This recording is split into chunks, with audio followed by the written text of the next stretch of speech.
Mitchell? Here. Sorry. Vice Mayor Santin? Here. Councilwoman Bravo? Here. Councilman Behet? Here. Councilman Vasquez? Here. There is a quorum present. All right, thank you.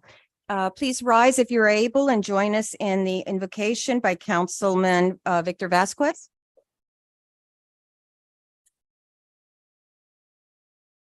Heavenly Father, we gather here in your presence to ask that you provide us with the wisdom and peace as we conduct the business of our beloved city. Lord, nourish us with your guidance so that we may act in a thoughtful manner with an open mind and a sense of fairness for all as we deliberate a host of ideas in the name of the residents of Miami Springs. Guide us, dear God, to have the courage and determination to do right by all. We ask all of this in your name, and we say amen. Please join us for the Pledge of Allegiance. I pledge allegiance to the flag of the United States of America and to the republic for which it stands, one nation, under God, indivisible, with liberty and justice for all.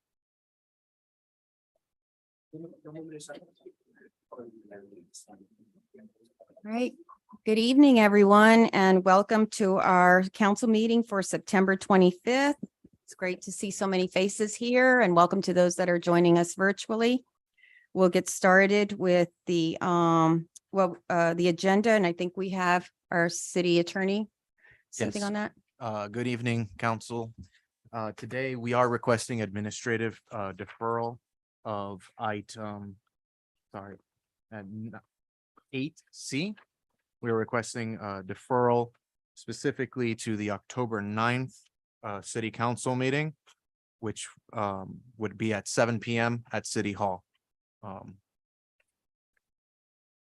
So that's the only change that we're requesting at this time to the agenda. All right, thank you. And I believe under 4D, they're not able to be here today, Right. that's so we'll correct. defer that one too. October. You wished for Okay. October. Mhm. All right, thank you. All right, so let's go to awards and presentations. And the first, this is always so exciting. It's the drawing by myself for the Rotary Club. And who from the Rotary Club will come here and talk a little bit about this amazing raffle? This is a really exciting yearly raffle that the Rotary Club has been doing for how many years now? 3, 4? Fourth year? Okay, so come on up and talk, explain about it. For those of you, I'm guessing it's too late to buy tickets for this year, Yeah. but for those of you that like this opportunity, be sure next year in the fall. Yes, So, yeah, buy the dining out for a year is something that the Rotary Club does to raise money for different causes. The Rotary is a charitable organization of business people. We get together and we help different charities, different things. If you have any curiosity about the Rotary, please come see one of us. And so the dining out for a year is an important fundraiser for us, and it involves different restaurants from the community and some outside the community.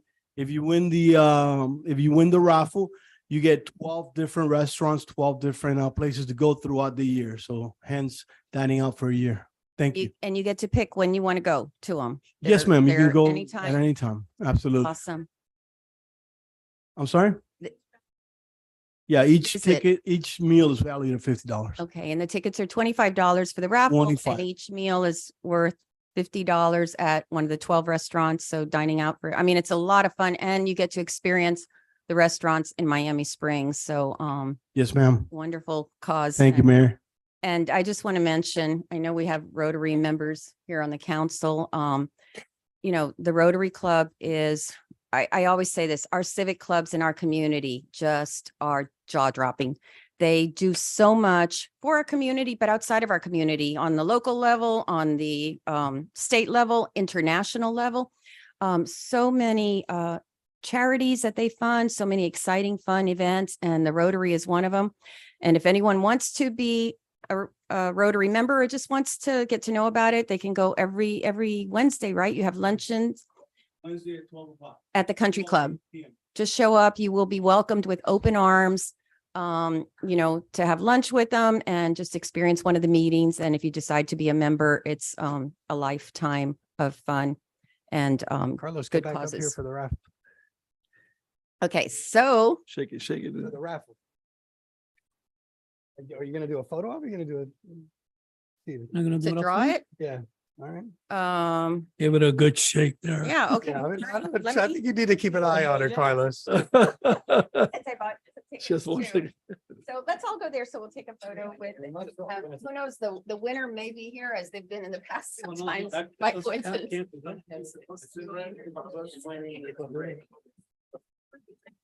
My daughter's in there. Hey, Mike.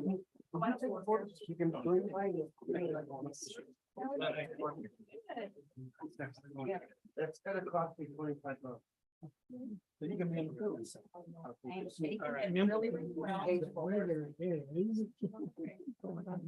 Okay, and you close my eyes and I said, the winning ticket. The winning ticket is Denise Doyle, 238, Dennis Doyle, all right, 238. Dennis Doyle. Oh,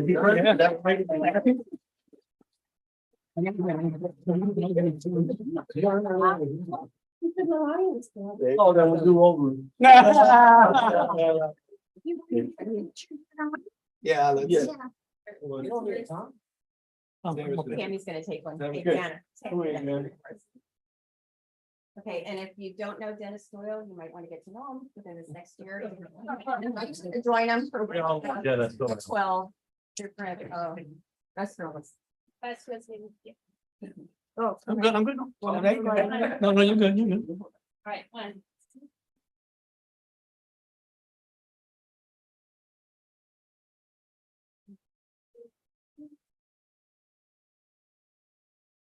Thank you. Congratulations to the club.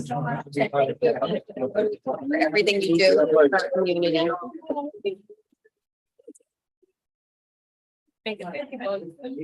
Somebody outside, I know, I was just thinking that.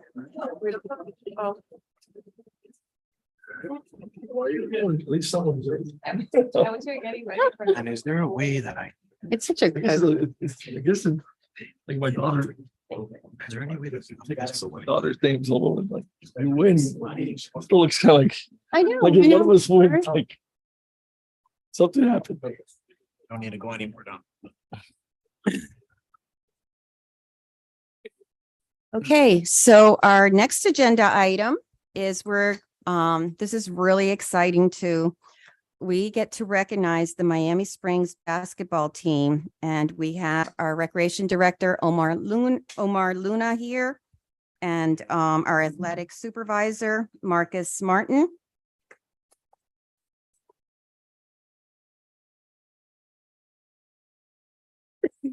Mayor, Council, just wanted to really recognize these gentlemen. They put out of work in practice. They're there at the rec center, probably more than I am.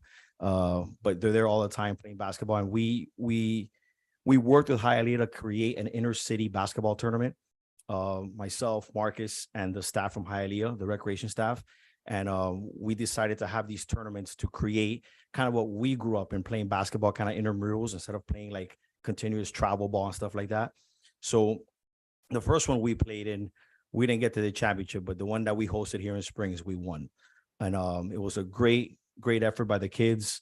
But the staff did a lot of the work themselves. Marcus hosted the tournament with Caitlin and our coach, Jesus, who's actually now working at St. John's as the coach and the athletic director there. He was the coach here and he did a phenomenal job. And I wanted to take some time to recognize these children, these kids, for all their hard work and dedication. And I'll pass it on to Marcus now. Good evening, everyone. evening. I just wanted to say thank you to everyone who participated in our inner city basketball tournament. This was our second tournament, like Omar said. We didn't get to win the first one, but we got the opportunity to play again and host it here at Miami Springs, and we were able to get the win. Like Always Omar good, said, always good to win at home. Yeah. Like Omar said, I wanted to thank Jesus again, who's no longer with us, but he did an amazing job coaching this fantastic team. And we just want to recognize everyone for being a part of it. And that's fantastic. So let's have all the team members come up to the front and we have something for you. And I just want to say, I went by the gym a few nights when the tournament was going on. Talk about high energy. Those team members were back and forth. I've never seen such, fast covering that court.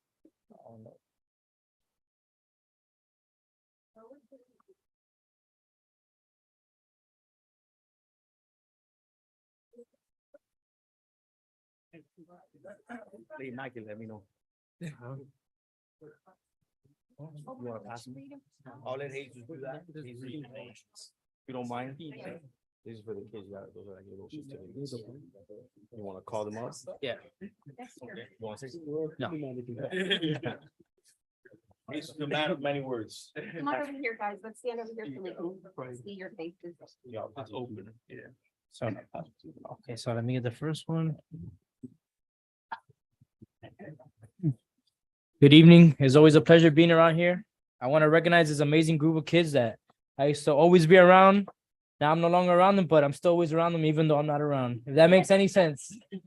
It was a pleasure coaching these kids. I've been with them for many years. It's been like 4 years already.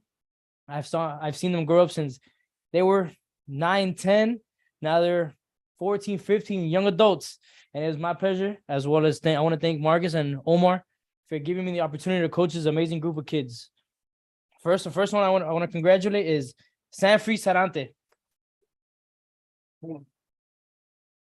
Good job, brother. Juju Sarante.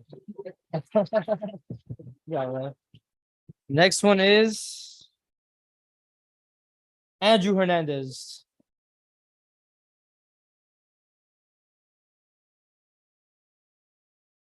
Next one is Mr. Strybeck. There you go, sir. Congrats. Mr. Strybeck. Dylan. Congrats, man. Yes. Daniel Castillo. The good looking one. Yeah, brother. And no, Anthony started. Yeah. He's not here.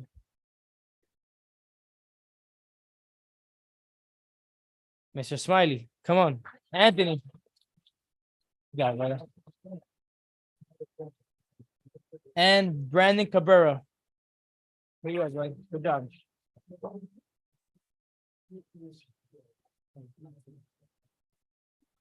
And just as you're proud of yourselves for your accomplishment, and your family and your coaches are extremely proud of your accomplishments, we, our city, is really, really proud of you guys. You gave us the limelight, and so we thank you for making us shine. Thank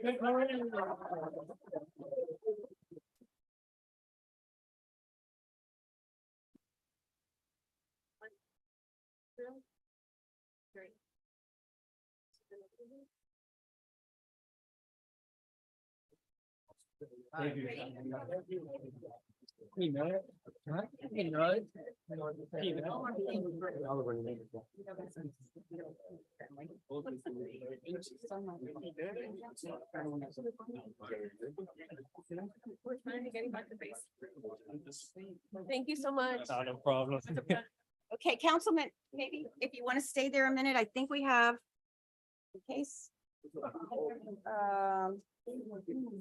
The presentation by. Yeah, but then We'll still set this up. Yeah, Let's I'll let them, just say a let's little let them bit. do their Great. presentation. Thank you so much. There, guys. Thank you, guys, and congratulations to the parents. You're the ones that make it possible.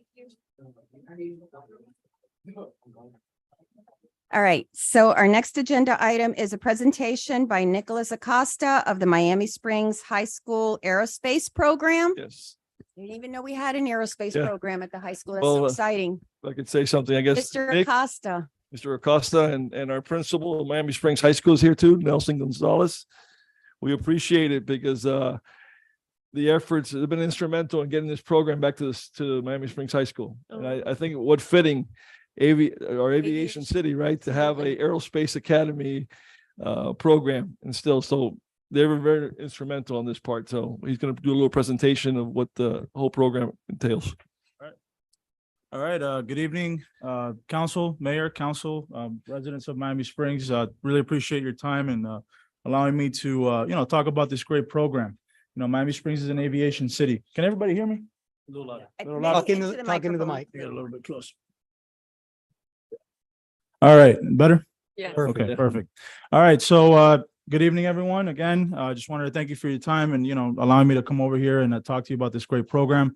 Everybody here knows, Pan Am, Eastern, Miami Springs is an airline city, right? So we're trying to bring that back. The kids that are, Pan Am went out of business when I was born in 1991. So imagine these kids have no idea what Pan Am is, Eastern, that great history, that great, legacy that Miami Springs has of aviation. So just wanted to talk about this program. I'm going to go ahead and just go through this presentation here real quick, and then I also wanted to introduce before I get started, I got Nelson Gonzalez here. He's our principal from Miami Springs Senior High. We also have Gustavo Junco from Embry-Riddle. He's my contact over at Embry-Riddle, South Florida Regional Manager. And I also have one of my students. Good. One of my students is here, Noah Gutierrez. He's over in the back. Hi, Noah. Phenomenal young man. Great future. All right. Did you want to say something? Yeah, Go for it. before Nick begins the presentation, I don't want to take too much of his thunder, but this is something very special. I am the proud principal. My name is Nelson Gonzalez of Miami Springs Senior High. We know that Miami Springs Senior High has been servicing this community for over or close to 60 years. It's a premier high school here in the city, and it helps build that community. I do have a connection to this high school because my wife and her brothers graduated from here. I graduated from another high school, and it was a very special place for her. And when I first met her, and we got married, she wanted to move back into the city because of the experience she had going to Miami Springs and building that relationship. And I know you guys know the power of this high school and of your city and what you guys are doing for the surrounding communities. So when I got to Miami Springs, one of my principal philosophies as a teacher, as an educator, is that we have to offer as many things possible for students.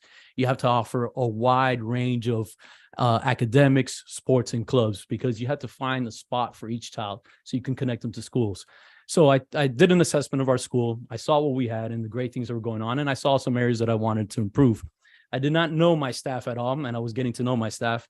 And Mr. Acosta was working with the trade and logistics. We had our Academy of Hospitality and Tourism. We had the trade and logistics program. And I thought about our proximity to the airport. As a child, I always dreamt about becoming a pilot, but I was almost priced out. I was born and raised in Hialeah. So in order to get into this industry, this profession, you have to have a lot of economic resources. So I pondered on that, and I created an idea, and I went and I pitched it to Mr. Acosta. And from that moment forward, greatness happened. And he made the connections. He made this possible. He brought in Embry-Riddle, a great partnership with a great university that is renowned, and it's outstanding in providing, not only pilots, but anything in terms of aerospace, aeronautical engineering. So very proud of this program. Please enjoy it. And now back to Mr. Acosta. Thank you very much. Yeah, briefly. How's it going, everyone? Professor Junco from Embry-Riddle. We're happy to establish this partnership with Miami Springs High School. The opportunities that we're bringing to those students are profound. FAA projects 15,000 pilots will be retiring in the next 5 years. So with this program, we're setting up the students for success, and we're happy to be in Miami Springs. Thank you. Want him to say a little bit about it? You want to say something? Put him on the spot. You don't have to. We'll get him in here at some point. He's a phenomenal young man. He's just a little shy, but we'll work on that. All right, so I'm gonna, if you can put up the PowerPoint, please. Thank you. All right, so again, my name is Nick Acosta. I'm from Miami Springs Senior High School. Again, thank you for allowing us to be here today and talk to you about this great program. Before we get started, as you all know, Miami Springs is an airline city. They did offer this program at Miami Springs. We found the curriculum bulletin from 1979. My father-in-law went to school at Miami Springs, and he showed me the curriculum bulletin, and it's there. It says private pilot ground school. It says it's all there. So we're bringing this program back to Miami Springs. All right. So first thing I like to talk about when I have this slide up is, imagine kids walking around high school, dressed as pilots. I think that's a pretty cool visual. It's like a dress for success day. As a matter of fact, I'm going to have one of those tomorrow and Wednesday, where the kids are going to dress up as, they're going to dress professionally, but if they choose to be pilots, they want to be pilots, they're going to come to school dressed as pilots. So I think that's pretty cool, great marketing thing. And it kind of, what's the saying, right? You want to dress for the job you want, not the job you have, right? So, all right. So moving along, like I was saying, this was a partnership with Embry-Riddle. We're also working with Baker Aviation. Everyone knows Baker Aviation. They've been around for a long time. They're great at what they do. They train mechanics, and we want to fill the void that they haven't filled in a long time. And they're great at what they do, training mechanics. We want to train pilots and everybody else, flight attendants, aeronautical engineers, so on and so forth. All right. So we talked about the history of aviation and aerospace in Miami Springs. Glenn Curtis, our founder, long history of aviation there. Pan Am, Eastern, National, before they got bought by Pan Am in 1980. And also the Greater Miami Aviation Association, which I'm a part of. I'm a proud member, been with that organization for 10 years. They give scholarships to aviation students. All right, we all know about the present day, legacy in the present day presence that, a lot of aviation companies have here in Northwest 36th Street, bordering our great city. You got Miami International Airport, American Airlines, Boeing, Airbus, Pan Am, Paramount, a lot of great companies, a lot of great opportunities for our students who are going to graduate from this program. Salaries. I think this is probably the most important part of it, right? We're in this to make the kids have a passion for aviation, but they also want to make a good living, right?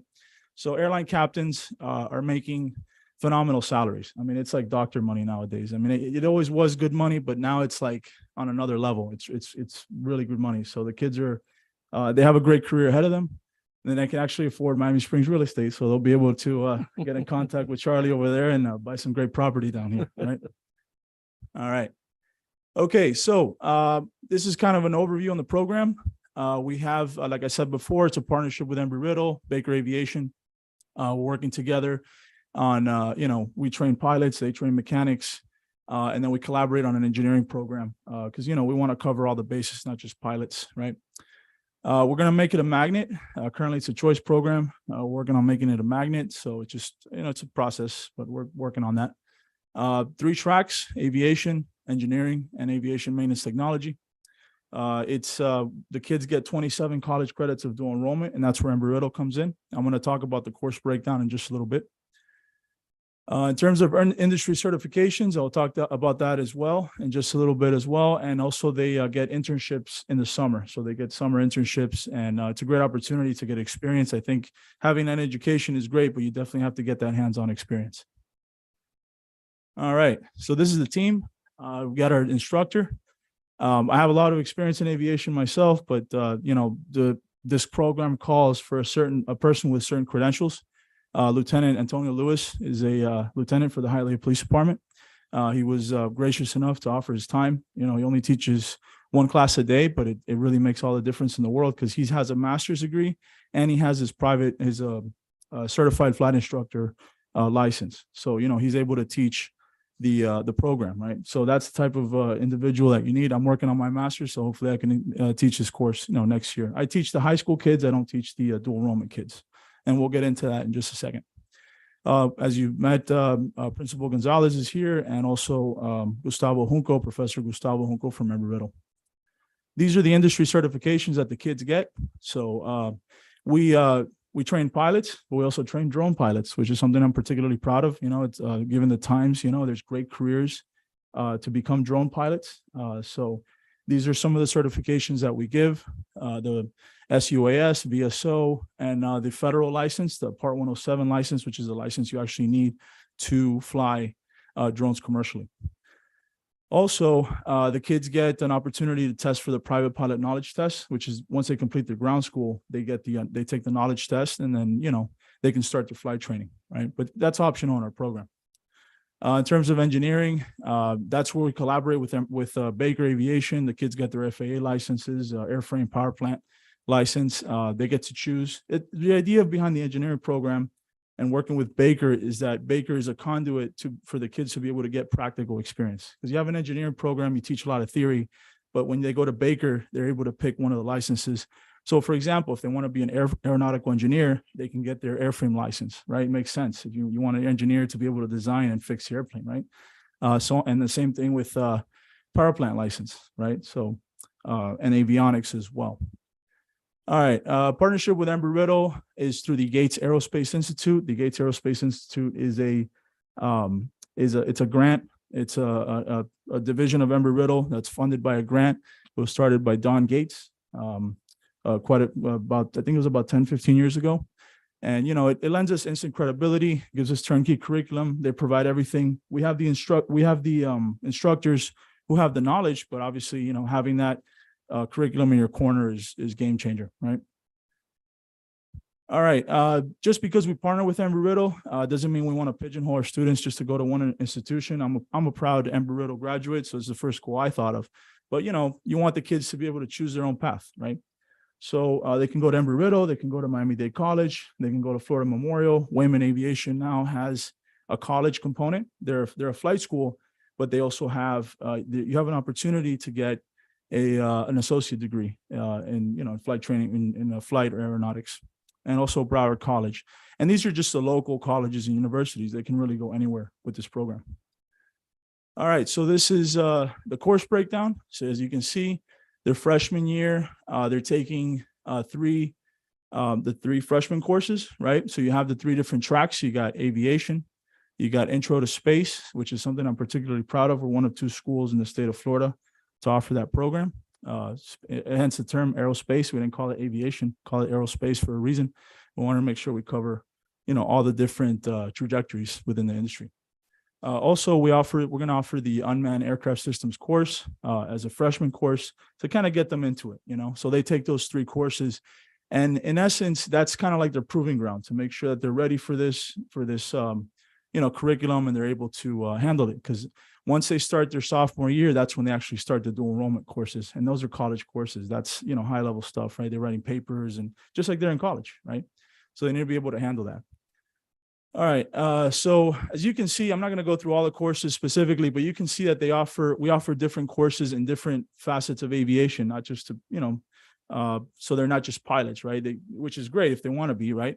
But, if we offer courses in meteorology, unmanned aircraft systems management, you got safety up there, and then obviously private pilot operations. So it's a really good mix. So if the kids want to go into any field in aviation, they can. And another thing too, this was purposely designed so that the students can go to any college or university. This aligns well with pretty much any aviation program in the country. So they have options. They're not just, like I said, they're not just pigeonholed to one institution. All right, I'm going to skip this here. Flight training is optional, not required. We'd encourage our students to start their flight training their senior year, or they can start as young as you can solo at 16 and you can get your private pilot license at 17. So some of these kids might be driving or might be flying before they're driving. So that's pretty exciting. But again, we leave it up to them. We give them options. We bring in different flight schools into the classroom, and they make that decision on their own, right? This is the trajectory. They get their private pilot license, commercial pilot license, certified flight instructor, and all the different ratings that are associated with those licenses. But again, this is done outside of school with a waiver. Unfortunately, liability and all that. We can't have our own planes and all that. But what we can do is connect them to institutions that do. All right. If you know me, I'm all about field trips. I'm all about experiences, taking the kids out, having guest speakers come into the classroom, not just having to listen to me talk all the time. You always want them to get that real world experience, right? So these are just pictures of some of the field trips we've done. You got Paramount Aviation, Miami International Airport. That's a really cool spot on the top left there. That's a really cool spot to watch airplanes land. That's runway 9er right there at Miami International Airport. And then on the bottom right, you got the Paramount Aviation. I actually used to work there. That was my first job in aviation. So just had to pick up the phone, call Vincent LaForgia and say, hey, I'm bringing the kids over. And they said, let's do it. And he's actually offering free sim time in those simulators. So very, very generous, great guy. So All right, this is actually a field trip to Paramount. Let me see if it plays. Okay, thank you, appreciate it. So just so you guys can see what there's no real sound to it. I'm just gonna kind of talk through it. This is the inside of Paramount. That's the second floor there.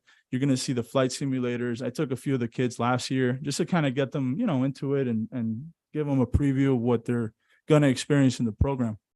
We also did a field trip there a couple weeks ago as well. So those are the actual flight simulators. This is right in front of Blessed Trinity. As a matter of fact, you can see the kids are in the simulator.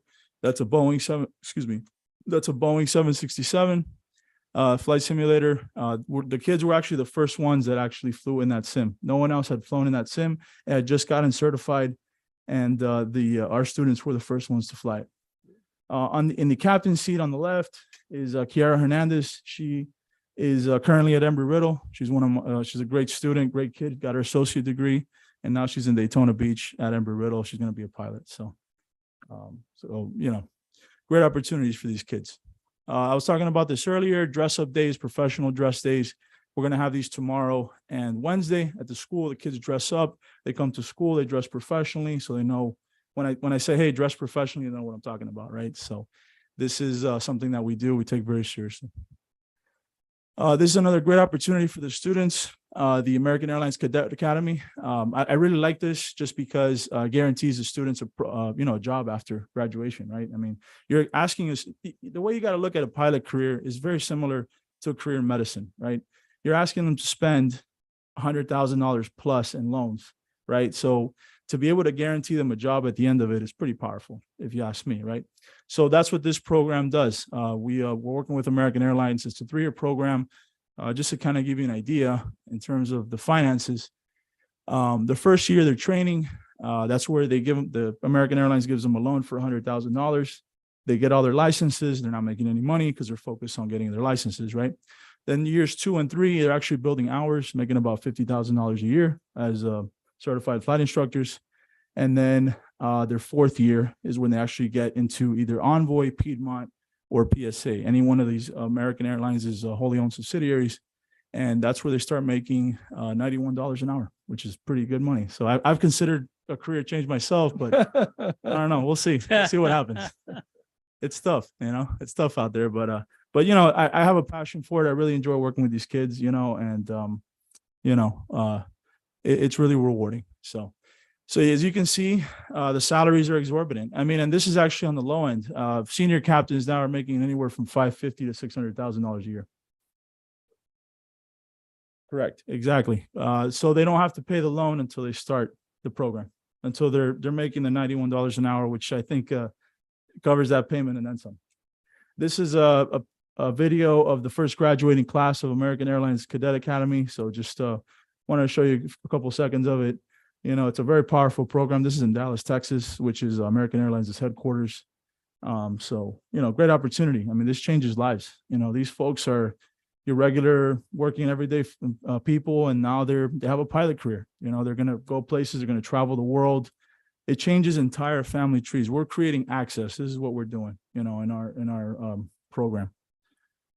All right, so move along here. We can go to the next. I don't want to take too much of your time. I think I've taken enough. Yeah, just exit out on the bottom right. Yeah, on the bottom right.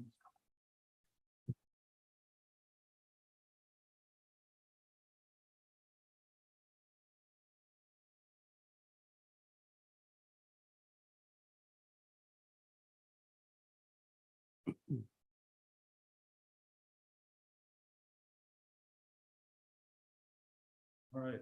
So this is something else we're looking into, possibly offering flight attendant training. I mean, how can you train pilots and not train flight attendants, right?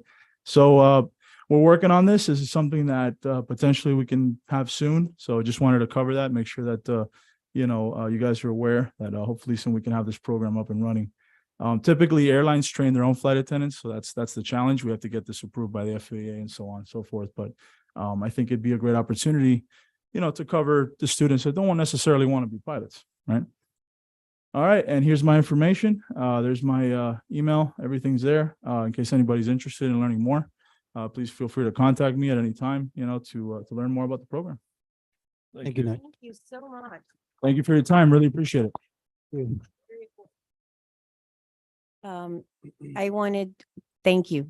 Absolutely. Mr. If there's Acosta. any What questions. very informative and what an exciting program for our area. It fits in so well with our Centennial Committee, Miami Springs Centennial celebration, which is coming up in 2026. And this is just perfect from part of the celebration, but we're also creating right here in Miami Springs, we're creating future aeronautical engineers and pilots and airline industry employees.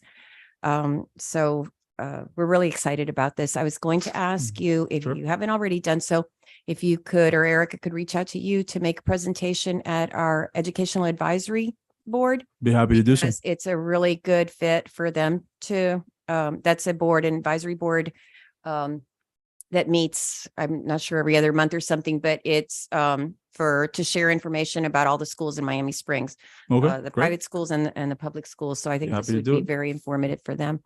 And I wanted to ask you, and then I'll see if anyone else wanted to ask you, but how about air traffic controllers? Do you have training for that? And or maybe you mentioned I didn't.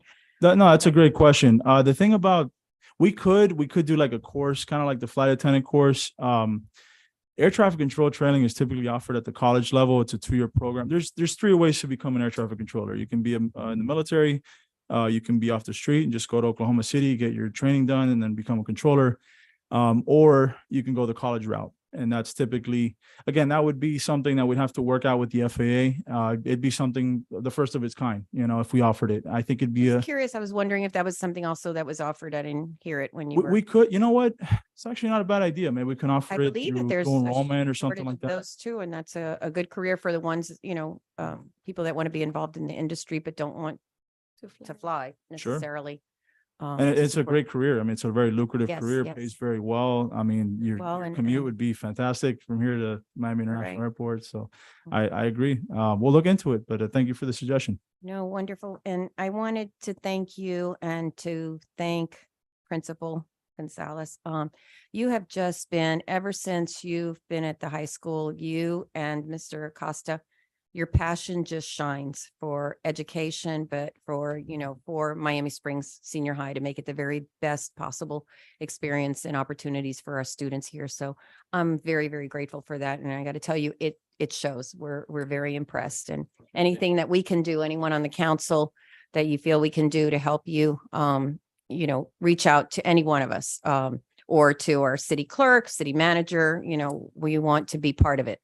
Particularly because it's so exciting with our Centennial Committee. It just fits in so well. And I had one more question. What is the difference between a choice and a magnet school? You want to take that? Just I'll take a crack at it. We're a choice, but you're not- All right. So a choice, Principal Gonzalez will correct me if I'm wrong, but a choice program is a magnet program is in the typical sense of the word, Right. it attracts students. What I'm not clear on is geographical boundaries, which Principal Gonzalez will jump in and correct me. But I know that magnet programs you apply to, you have to meet a certain criteria, GPA, and then the choice programs, that's where I'll let him take over because I took my best shot at it. Go for Yeah, it. no. So I would say the best way to kind of like explain it to you guys is the choice program falls right under magnet program, where some schools may offer certain classes that it's not particularly a magnet, and parents want to take advantage of that program. So through that choice program, they can apply to that school and get accepted because their neighboring school, the schools in the surrounding areas do not offer those courses. So that's why it's a choice program. Not any schools here in this area offer it. So parents can choose to come to Miami Springs to participate in our program. And anything we can do from the city's end to advertise that this is a program in the schools, you're providing students with, and I think Principal Acosta said that, I know at the high school level, it's really important to give them some reason to go to school every day, there's something, it's either they're either on a team, a sports team, or in a photography club, or, something. And, this is just, you're providing them a real reason to be there because they're leaving with a career. Correct. They're ready to start a well-paying career. So this is just phenomenal. Yeah. It's very powerful. I welcome you guys to come and visit the classroom, see the interaction between the instructor, the professor, and the students. It's something that's, takes your breath away when you see that dynamic. It's a beautiful thing. So it's very exciting, very palpable, and it's beautiful. So you're welcome to come by whenever you guys Thank you. are in Anyone the else area on in the the neighborhood. council? Through the chair. Yes, sir. Yes. First of all, I'm very impressed with what you guys are doing here. I remember speaking to Nick and I said, definitely want to get there and see you guys, see the program closer up. Full disclosure, my youngest daughter and my son are both graduates of Miami Springs Senior High School. My daughter started in the hospitality program where she graduated from. She started working with SMS, the folks at the Port of Miami that help with the loading and unloading and so forth of passengers. And she started there before she graduated. She worked for 6 years. She just left there to go to Virgin Cruise Lines. So she's doing real well. In between, she got her associate's and bachelor's degree in hospitality management, Miami-Dade College, and supervision and management. So you guys prepared her well to do that. And my son is now at the Miami-Dade College finishing up. As a retired member of the United States Air Force, this is close to my heart. There you go. So I'm really delighted, and you guys have a great partnership. Embry-Riddle or Nautical University, you guys are just fabulous, man. And I spent 36 years in higher education, and most of it in the classroom, but also advising students whenever they wanted to go to other universities. And Embry-Riddle was right up there with the places that we sent. Thank you very much for that, and I hope to see you soon. I'll stop by. I haven't stopped by since you got here, so I want to Yes, do that. visit. I'd like to give you my cards and that when you get a chance. The door's open. Thank you. The chair. Would you like to Yes, sir. say anything?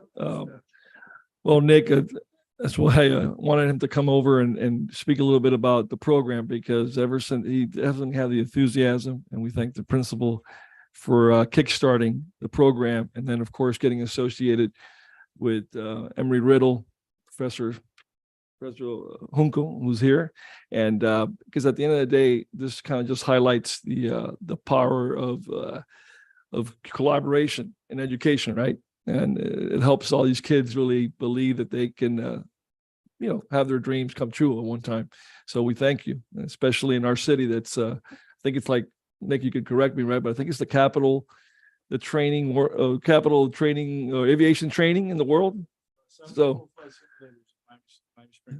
So you can't ask for a better association with our own public high school. So Right. we thank you guys. To the chair. Yes, sir. Yes, ma'am. I think it's just so great. I mean, I remember being in high school and those years were like, okay, I'm going to be out in the real world real soon. I had maybe my top 3 careers that I wanted to do, but I didn't really have anything, an access point of a profession that really just comes to our school. In this case, it's aviation, and it's a niche drive, but you just may have clarified somebody's future by just putting it in front of them. So you maybe had just caught, who knows, maybe a couple hundred kids, and it solidified their future right there. So I think, like, what a beautiful gift, because I remember being in a transition of confusement. So I think that that's a really cool thing. And if there's other professions out there that can do the same thing that are going to be in dire need, you were just saying that there's going to be an expected 15,000 pilots that are going to retire. I mean, that's Yeah. scary. And I think it's a beautiful experience and something that they can not only see, but actually, touch and experience. So thank you for bringing that to the high school, because I can see where this can actually work both ways, both in experience, but both in clarifying a kid as young as in 9th grade, 8th grade, their future, because they would have maybe never thought about it. But the fact that you exposed them to it and the way that it was exposed, that was big clarity. So thank you for being there and doing what you're doing. Thank you, guys. And Ms. Bravo, you said something that's very powerful. And yes, it's very niche, but that's why we're opening up. You can go to business, Yes. engineering, become a pilot. But even if you choose not to, you don't have to go into aviation. Maybe you go Right. through this program at the high school level, and then when you get into college, you just change your mind. But we just created a spark for learning. And I think that's where the power lies. So whether if you continue that path or you go a different route, we've exposed that kid and we created a passion for education. So that's the goal. No, and a very important niche too, because no, I mean, as a young kid, you would never think, oh, pilot. That's a super lucrative and very a job that holds a lot of responsibility Correct. because you are chartering individuals. So public safety is a big component of that too. And we need these niche fields, just like medical, anything like that makes society move and function, because it's a need for me. I mean, a pilot is a need. So that's what I meant by niche. No, it's no powerful. No, I understood. And it's, you're right. It's very niche, but it's an important sector that needs to Very be addressed. important. Yeah. Very powerful. I don't know if you want to add something. Mr. Just want to thank you for having us here from Embry-Riddle. We have a big conference usually September, October of every year. I'd love to have anyone that wants to visit the Daytona campus and get a tour and kind of see behind the scenes what we do up there training students. Open invitation. What's also, I just wanted to add, we're going to see this down the line in about 10 years when these students enter the industry. We're planting the seed. Those students, those alumni are going to come back and generate more excitement, more energy in the community. So they're going to say Miami Springs High School alumni of aviation and just be a profound impact in the community. So our trophies will be 10 years from now. And we're excited about that. That's great. I think you can read that all of us are very enthusiastic about it. And I believe it's because to all of us, you know, creating the future, being part of the future of our community, creating ways that, you know, that our community can thrive. And nothing's more important than, you know, our future generations, giving them opportunities to have the vision to try for things that they might have never considered. And this is certainly one of them that and fits in so well with our history. So you can tell we're all very excited about it. And thank you so much. And anything that you feel that from the city part we can do to promote the program, to, you know, encourage, you know, students to know about it, to be involved. We're more than happy to do that. These are young. Yes, So we yes, could yes. Thank Put it you. on the Let's do one. city side. All right.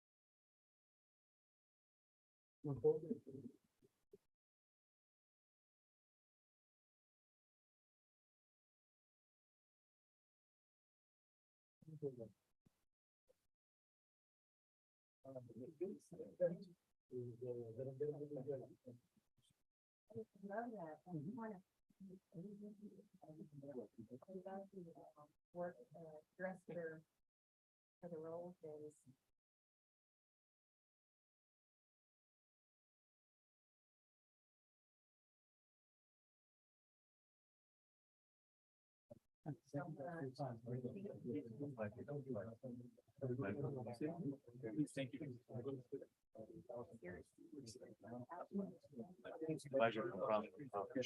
Pleasure meeting you. No problem. I appreciate it. Thank you so much. Congratulations. Thank you. Yeah, just one more thing. The only thing we need help with is just getting the word out, you know, just getting kids out, you know, getting kids to come if they want to be pilots or they want to be in any capacity in the aviation industry. Just get the word out, you know, that's all we need help with. I'll help them out, you know. I'll give you the card. If you send a flyer Okay, and you can send it to Eric, our city clerk, perfect. and she can arrange to have it posted on our social media Okay, on, you know, so that people know that this is an opportunity Yeah. here at Miami Springs Senior High. So, all right. be sure to just send her a flyer and, I don't know if her card's there, but she'll give you her information. To the No, chair. You have it. I I Okay. had one more Really appreciate it. question. Is it your name, Nick? Nick, One yeah. question. So the program, just to be clear, Sure. if it's any high school kids in the community that are looking to participate in a program like yours, they don't have to be they don't have to be a Miami Springs High School student, correct? Because you said it takes place outside of school, or No, How it's does that work? it's a program within the school. Oh, I They see. they can join through, like, we're gonna make it a magnet, and that's where they can join from other schools come in. got it, got it. We're, yeah, at this point, that's where it's That's- at, yeah. okay. Mhm. Send us a flyer on the logistics program too, because I Oh, know that's appreciate an amazing program too of just preparing our youth to come out with really, really high well-paying careers and the opportunity to just advance in the future with that knowledge. So All right. Thanks again. Have a All good, right. have a great night. thank you. Okay, I'll wait for our two council members.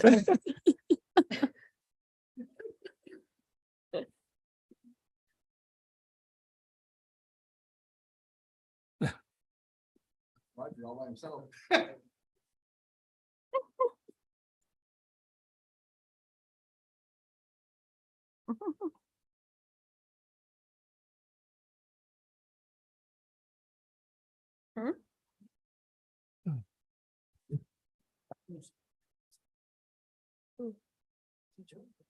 Oh, okay. Oh, my goodness.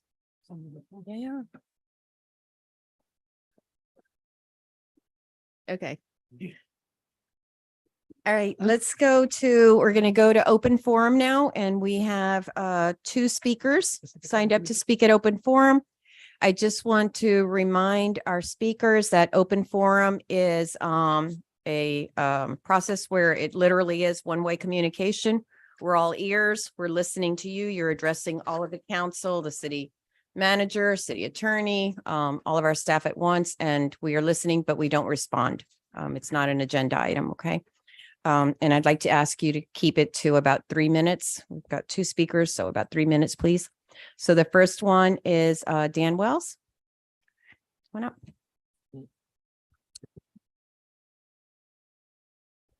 Hi, everybody. It's good to see you all. My name's Dan Wells. I live on Quail Avenue, and I appreciate you calling on me. I just wanted, I'm a little late to the game here because I didn't really hear about it, but I just want to comment on this whole budget thing. I don't like digging into the reserves. If I've ever had or if I've ever had the situation where my income didn't meet my expenses, I cut my expenses. You know, I understand that you're raising the millage rate, and I think that's wrong-headed. I think we should be leaving the millage rate or reducing it as much as possible by cutting expenses. And digging into the reserves, that's, you know, we live in South Florida, you know, next week we could have a hurricane, you know, and the city, you know, has to spend a lot of money recovering from that. I think I just hope that going forward, I know it's too late this year, but I hope going forward that you all consider, if you got, you know, if your expenses are too high, reduce your expenses. I'm a runner. I run on Melrose and I run on Ludlam. I see the sanitation guys taking the trash out of all the barrels, which is great. I love having a clean city, but they're pulling out trash bags with like this much trash. You know, instead of cleaning them out once a week or every other week, whatever they do, they could clean them out every 4 weeks.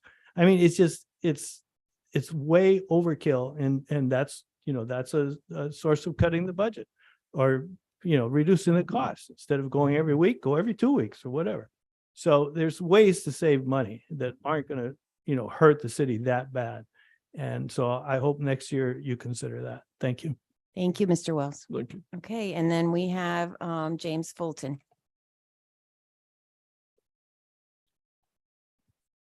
James Fulton, 406 Forest. Who are you? Yeah, who's that guy? Good evening, Mayor, What Vice role Mayor. are you? What hat? That's what I'm getting at. I wanted to say hello to everybody. Which James and Fulton are we talking to JC, I met the other day. Tammy, hi. So I have my Optimist Club hat on today, Optimist Club International, and I wanted to come before everybody just to talk about the barbecue cook-off that we want to host in March of 24. We have done it in the past.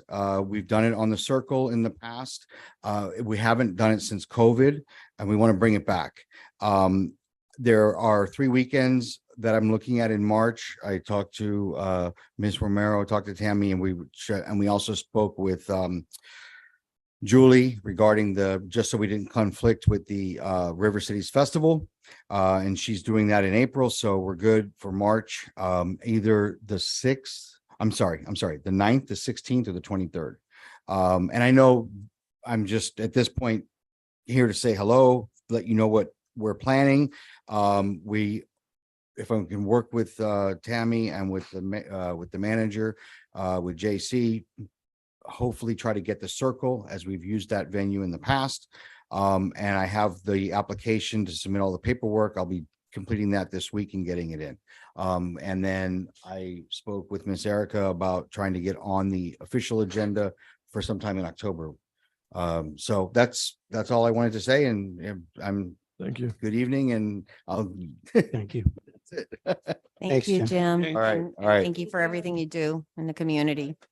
Thank you. We're joking with him, JC, because he is involved with so many, the Boy Scouts and so many You already know. different things. Yes, that was deferred. 4D was deferred. Okay, so now let's move to approval of the council minutes we have 3 meetings, the August 23rd budget workshop, September 11th, and September 11th special meeting, and September 11th, excuse me, regular meeting. Motion to approve 6A, B, and C. Second. Any discussion? Call a vote, please. Vice Mayor Santin, Yes. Councilwoman Bravo, Yes. Councilman Behet, Yes. Councilman Vasquez, Yes. Mayor Mitchell. Yes. The motion carries. Thank you. Okay, we move to reports from boards and commissions, and we have Ecology Advisory Board update. And is Wendy here? That's what. No, Katie. it's Katie Okay. Remen Katie. Ortiz. Hi, Katie. I can't see that far without my glasses. Hello, how are you? Good. How about you? Good, good. Thank you for being here. Thank you for having me. I'm staying in for Wendy. I'm Kate Ortiz, and we were tasked with creating a program to make our restaurants, our city greener. And one of the ideas we had was for the restaurants. It was passed down to us. I believe you guys have a sample of it. Yeah, it's So that was given to us by Sandra. We know that every restaurant is different and are highly understaffed. So we kind of made it generic in that each restaurant could do what fits best for them.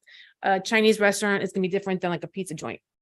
So we offer options of how to green their food offerings, reduce their waste, perhaps cut down on disposable takeout alternatives, containers. So obviously, if you have Chinese, you can bring in your Tupperware. Everyone has Tupperware because we know that recycling is really greenwashing. It's not the best alternative. So we want to make options for people. And it's actually doable. It's actually, an easier alternative. It makes you feel good. That's not going to be limited by money, because this whole idea of compostables we know is not the issue. So we would like to offer this program perhaps quarterly. We don't think that any more than that would be beneficial. And it's very simple. Do you guys have the application in front of you, or? Yes, we have it here in our packet. So we left it kind of open, and each restaurant can put what works best for them. And we were thinking quarterly and offer some kind of incentive, like some kind of stamp they can put on their social media to enforce it and to encourage it. I don't know if you guys.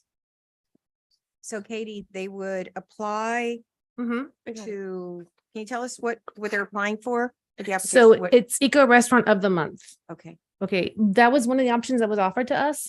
We were thinking actually quarterly might actually work better for this I incentive. tend to agree because a month is a hard Exactly. thing to keep up with. Especially the number of restaurants we have, they would be very, very washed out. So we were thinking actually quarterly would be working. They would send this application to us. We go through it along with you guys, and then highlight that restaurant. Social media is a great way. We don't have a budget, so And we again, could even have them here at the council meeting to Exactly. give them a certificate or Certificate. presentation that they're right. okay. Something to put on their social media to encourage them, so we want to make it so that every resident feels like it's something that's doable, and that is actually something that is it's open to everyone. We don't want it to seem like it's, because if you're a pizza restaurant or a pizza joint, you can't offer compostable containers. That's not going to work for you. Whereas, the Chinese restaurants, the little Greek deli, they can offer those kind of options.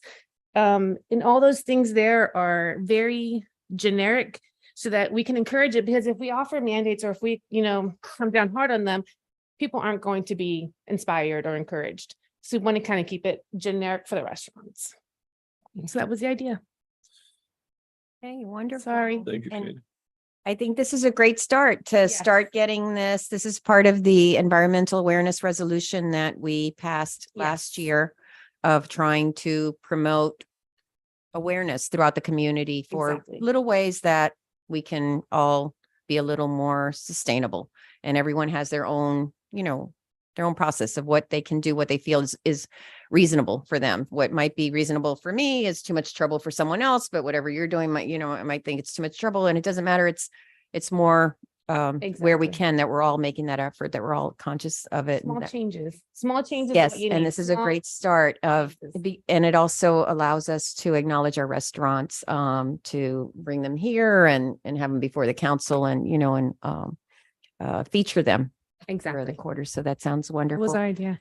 One of the things, I didn't see it on here, but I was going to suggest with the restaurants also is, for takeout, usually if you order takeout and you go pick it up, they have, and you're taking it home and you get home and they've got all these disposable utensils in there and ketchup packages and soy sauce Exactly. and all these things that you don't even use.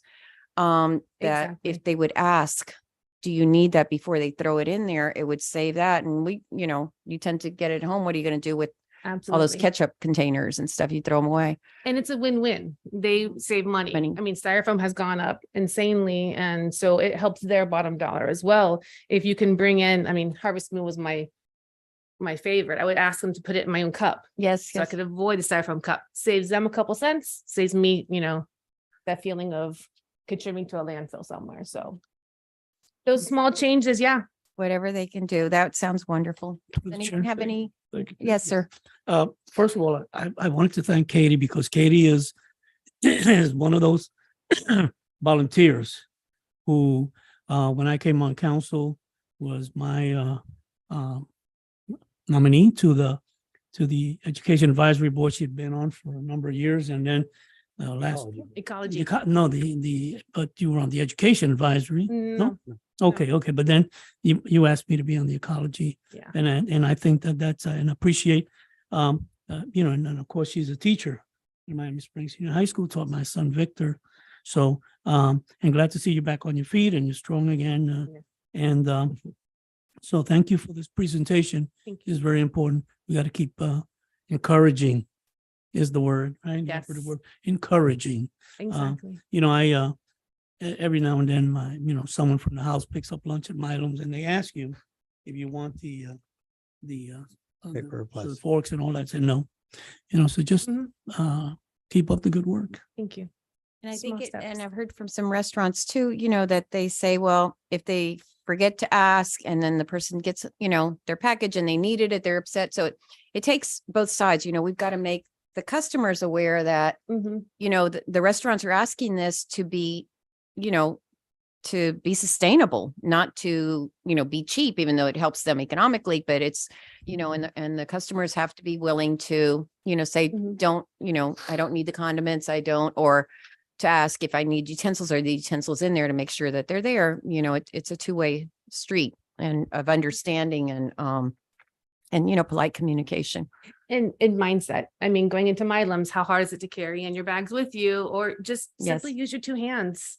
Yeah. I know I look crazy walking out with, as many things as I can, but again, that's one less plastic bag. But we need to think, of small steps. Well, and thank give you. options. And thank you. everyone Thank on you, the Katie. Ecology Board from us for serving on the Ecology Board. too. We're very, very grateful for their service and their ideas.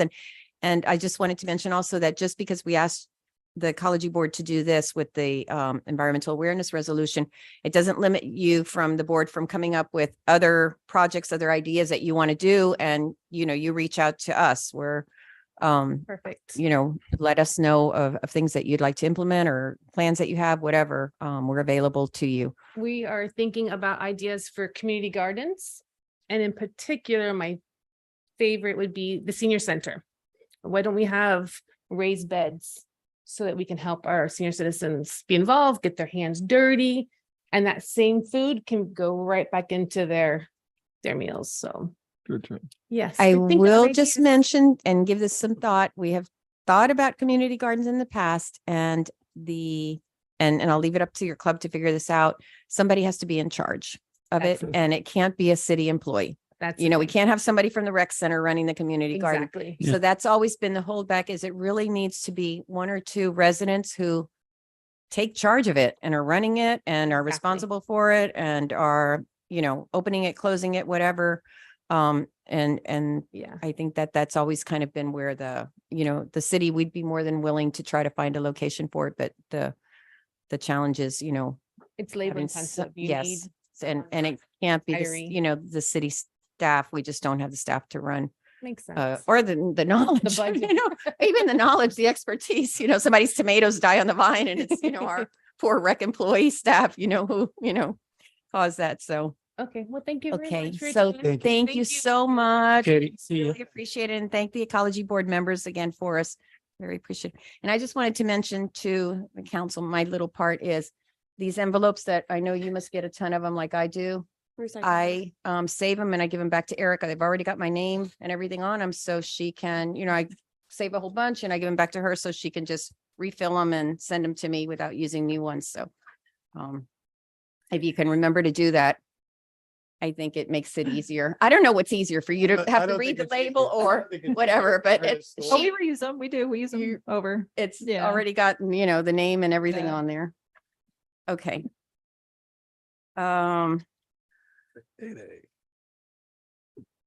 Public hearing. All right, so let's move on to public hearing.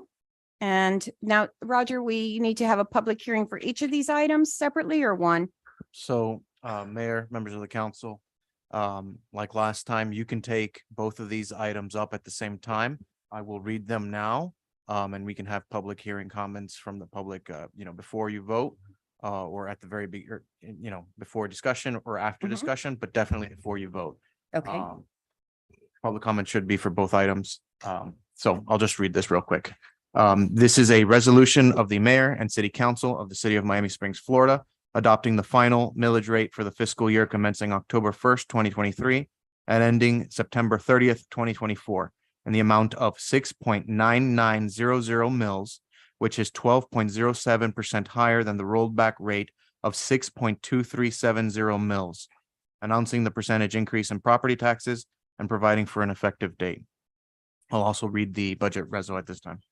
A resolution of the mayor and city council of the city of Miami Springs, Florida, adopting a final budget for the fiscal year commencing October 1st, 2023 and ending September 30th, 2024, providing for expenditure of budgeted funds, providing for budgetary controls, providing for grants and gifts, providing for budget amendments, providing for encumbrances, and providing for an effective date. Mayor, yes, sir. I'd like to recommend that we take them separately, the two resolution items. Okay, the public hearing separately? No, not the Gonna- public hearing. Okay, Aren't going to be together. Right. yes, the Oh, votes will be that's separate. fine. Yes, yes. That's, fine. Thank you. But, Thank you for the and clarification. what about the, No, the other one's getting. oh, the other one's being deferred? Okay. That's the first. All right, so let me go ahead and open the public hearing. I'm opening the public hearing for agenda items 8A and B. Is there anyone that would like to speak? Even if you're not signed up, you're welcome to come up and speak. Erica, is there anyone There's no one online? No. Okay, I'll give it another moment in case somebody wants to, since these are important items. They want to get online.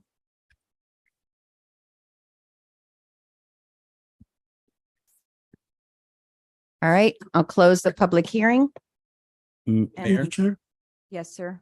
Mayor, I'm sorry. If I may, if I can just speak on this, the first resolution. real Yes, quick? sir. Thank you. After the first budget hearing, Chris, our finance director, was entering the information, the town's millage rate information into the Department of Revenue's website. He quickly came up to my office and let me know that the vote at this meeting needs to be a supermajority, which means we need to have 4 out of the 5 vote in favor of, at least 4 out of 5 need to vote in favor of this millage rate. Based on the conversation at the last meeting and based on the vote, and also based on my one-on-one meetings with you, I don't think that we're going to have a supermajority here. The Florida's, excuse me, Florida's trim, the truth and millage laws, are pretty specific and they're pretty specific. In there, it includes penalties if we don't comply with their requirements, which would result in us losing significant amount of funding. Based on my conversations with each of you individually, I would recommend, as a compromise, that we adopt a millage rate of 6.9100, which represents a increase of 10.79% above the rollback. And the reason, excuse me, and I also want to specify, I want to let you know that that is the exact millage rate that we currently have in our current fiscal year. So I believe that would be a compromise that I hope you guys consider so that we can get the supermajority that we need. To the chair. Chair. Thank you, JC. Let me let Councilman, because Councilman Vasquez had said earlier he wanted to talk first. I just want to move that I appreciate the comments by the city manager. And I'd like to move that we adopt keeping the millage rate as 6.91. I think that the millage rate is something that we discuss every year. And we've had a very particularly challenging budget process and things that we've had to fill here. And I think that, keeping the 6.91 may take us to the majority that we need to move this part of the budget process forward. I'll second that. Okay, any discussion?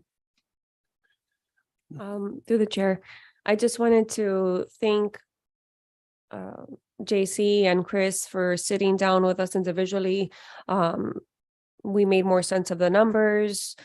I feel a little bit more confident, and I'm willing to, compromise for the sake of meeting somewhere in the middle. And we'll definitely tackle this on next budgeting season. We'll be aggressive in lowering the millage. Hopefully everything works out now that we can see the numbers at a more clear window and a different velocity with a different machine that we have here going. So that's why I motioned to second to meet somewhere in the middle. Okay. To the Any other chair. discussion? Yes, sir. This has obviously been a difficult one, to say the least. We've been going at this for a while, and understandably so, because it's such an impactful thing to the community and to our departments. I'm still real adamant about not digging into the reserves. I can't say I'm not. So this has been super difficult to get to this point to even consider the motion by Councilman Vasquez. But considering the consequences, I mean, it's just, it goes from believing that I'm fiscally responsible by not going to the reserves and almost allowing this to go into another level. It's hard not to consider the motion that's on the floor.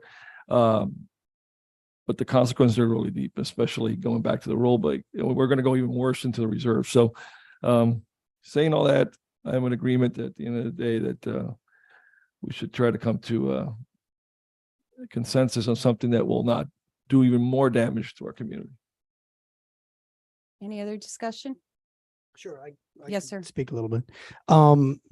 So I'm glad in a way that we've had to come back and consider this. I just wanted to clarify, because I think a lot of people that aren't up here that we've spent a lot of time talking about this don't really understand. When obviously we don't want to go into reserves. I'm going to repeat this. It bears repeating again. The Government Finance Officers Association recommends that you have 15% in reserves to sock away for a rainy day in case of an emergency. We as a city are 10 percentage points above that recommendation at 25%. And then by ordinance, if we dip into it, we've got to every year, like put it back and get it back. That's by ordinance where we're 10% above what the Government Finance Officers Association says you should have. And then on top of that, 25%, which is already more prudent, we had about $1.7 million over, roughly, right?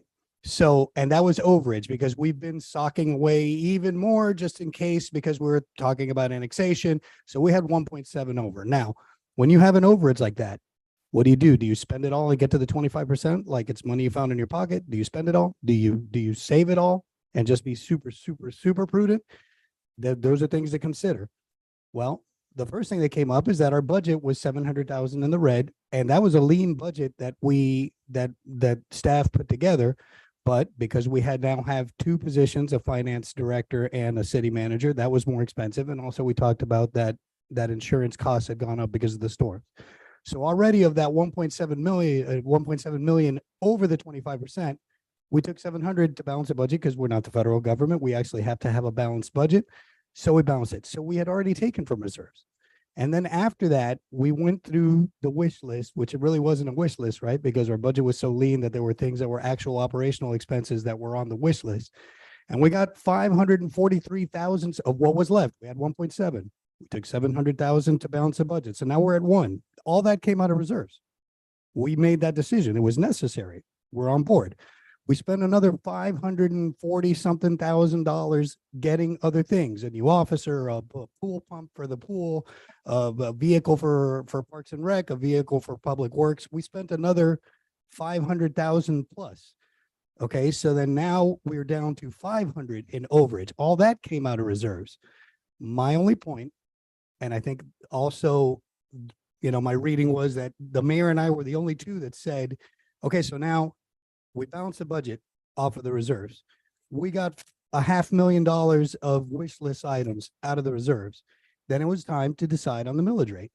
And the mayor said she wouldn't support anything but even a symbolic tax cut in terms of millage rate. I said the same thing, right? But everybody kept talking about like, you can't come out of reserves, you can't, but we've been doing it. And when the time came, so now what are you going to do for the taxpayers when you're setting the millage rate? Then everybody all of a sudden was like becoming fiscally responsible. Okay, not that we were being irresponsible before, but that's the whole thing, right? So I had a resident come up and tell me, it's like, it's a good thing you guys didn't set the cap at 7.5. You guys might have like raised it to that. Well, that's a bit of an exaggeration, but like going to the cap was like a tax increase. We like took from reserves to balance the budget, took from reserves to get a bunch of wish list items. And then when it came to the millage rate, we're going to charge more so that we make up the overage and reserves. I just thought that was unfair. When we first did the numbers, I said, go down 0.2 of a mil. It was going to cost like $300,000. I compromised. I said, hey, let's go to what the mayor had proposed, 0.05, which was going to cost the city $7,500 out of the budget, which is not much, but it was symbolic in that I agreed with the mayor at the time and throughout, symbolically showing, hey, look, we're lowering our millage rate. I thought that was really important.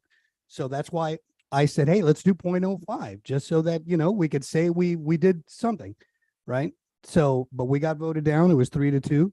Now it seems like we're not going to go to the cap, thank God.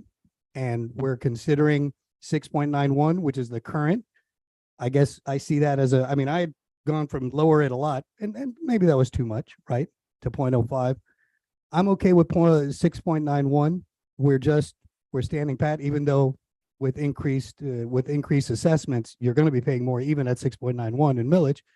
But I think it's a compromise, and thank goodness that the trim rules dictate that we have to have a super majority, because I thought it was kind of a travesty, and I thought it was kind of hypocritical to when the time came to set the millage rate, we're all of a sudden like becoming, we got to do what's fiscally responsible. We can't take from the reserves when we had done it to that point. That was the only point I was making. I'm glad that we're able to come to a compromise. I'm happy to compromise, go to 6.91, so at least the millage rate stays the same. But what I really wanted was a little bit of a tax cut to be able to show that trajectory moving down. Thank you, Mayor. Through the chair. Yes. What I'm looking at, I understand we have, by mandate, we need the 15%, right? So I'm not even thinking about, this is my mindset. I'm not thinking about the 15% because I can't touch that. What I'm looking at is a 10% buffer that we have. And I know with that 10% buffer, we have to pay back in 2 years. Now, coming this budget year, they had mentioned that this is the first time that we have a tremendous deficit going into that 10% buffer, which we can pay back, which is a good thing. That's why I wanted to sit down with them, because I wanted to know, okay, if we had to pay it back this coming year, can we fund it? And the answer was yes. So I said, okay, because for me, I'm only looking at a 10%. I'm not looking at 25 because 15 doesn't count. It's just like when you save money, well, I can't touch that money. I have a little extra to spend. That little extra to spend is my 10%. So that's why I was going in route with that. And in the last 2 years, we went into deficit, but it was very small. It wasn't like, the 700 and something. So I'm not going to be so, prude in that sense. $100,000. I mean, here and there, but it was coming into the effect of the 700 plus we were under the negotiation. So I got a little bit hinged, but we're okay. Through the chair. Yes, sir. Yes. I just want to clarify a couple of things. I was going to wait for the budget discussion to, throw those in there. But first of all, I was very concerned with the budget going in, right? And that $500,000 over. I had asked the interim manager at the time and finance director, what do we need to balance the budget? What needs to be cut out? About 5%. I asked them to do that exercise. So I was concerned all along about this. I take responsibility for not being as forceful in my thoughts in the budget workshops, right? Particularly in that last workshop when we added the wish list. First of all, I don't think anything on that wish list is not important. I do.